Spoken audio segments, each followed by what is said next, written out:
আসসালামু আলাইকুম বন্ধুরা, কেমন আছে? আলহামদুলিল্লাহ, আমি ভালো আছি। আমি আজকে আম ভর্তা করব, তাই এখানে 3টি আম নিয়েছি, পরিষ্কার করে ছিলে নিয়েছি। এটা আমি গ্রেট করে নেব, 2 রকমের গ্রেট করব।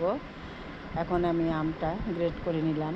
দেখুন, একটা হচ্ছে একটু মোটা করে কেটে নিয়েছি, মোটা মানে গোল আকারে, আর একটা হচ্ছে ঝুরি করে নিয়েছি।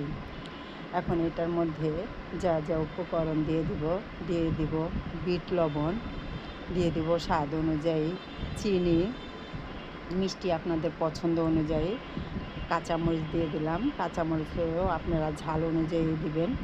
দিয়ে দিলাম লেবু পাতা, এখানে কিন্তু আমের ভর্তাটা লেবু পাতাই অসাধারণ। সাথে দিয়ে দিলাম একটু কাসুন্দি। এখন এটা আমি হাত দিয়ে মেখে নিব, চামিচ দিয়ে মাখবো না, কারণ চামিচ দিয়ে মাখালে আমের ভিতরে যে রসটা থাকে সেটা বের হয় না। আর হাত দিয়ে মাখালে দেখবেন ভিতরের থেকে রসটা বের হয়ে আসে, আর সেটা কিন্তু খেতেও খুব ভালো লাগে।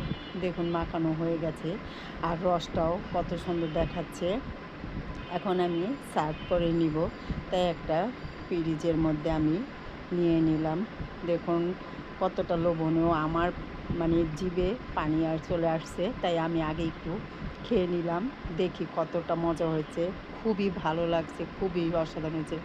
বন্ধুরা, যদি ভিডিওটা ভালো লাগে একটা লাইক, শেয়ার, কমেন্ট করে জানাবেন এবং আমার চ্যানেলটি সাবস্ক্রাইব করে দিবেন। আল্লাহ।